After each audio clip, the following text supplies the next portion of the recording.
কোরআন দিয়ে যদি তোমরা চরিত্র গঠন করো তোমরা জাতির সম্পদ। আর কোরআন যদি না বোঝো, কোরআন যদি অনুশীলন না করো, জাতির জন্য তোমরা আপদ। আর আপদের উপরে বিপদ, বিপদের উপরে মুসিবত। তোমরা আমাদের সম্পদ। এই সম্পদ আমি বলছি না, আমার রাসূল বলেছেন। সুবহানাল্লাহ বলেন। আরে ভাই কও না সুবহানাল্লাহ।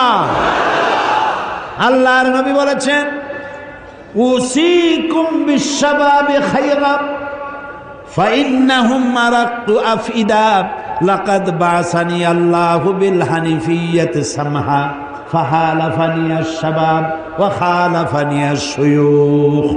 ক্বালা নবী সাল্লাল্লাহু আলাইহি ওয়াসাল্লাম, রাসূল বলেছেন, উসিকুম বিশ-শাবাবি খায়রা, আমি তোমাদেরকে ওসিয়ত করছি তোমরা যেন যুবকদের প্রতি সহৃদয় হও।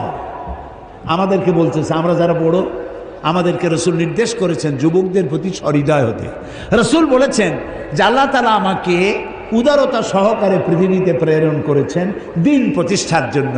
আর এই দ্বীন প্রতিষ্ঠার কাজে আমাকে যারা সাহায্য করেছে তারা সব যুবক।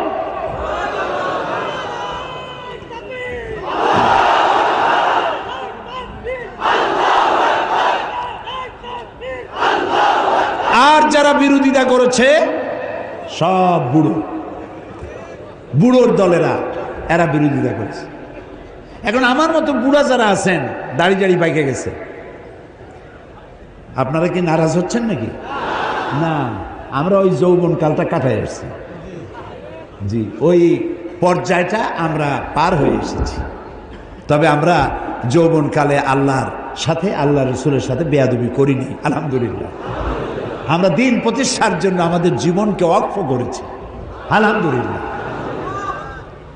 যুবকেরা, আল্লাহ রাসূল বলছেন যুবকেরা আমাকে সাহায্য করেছে।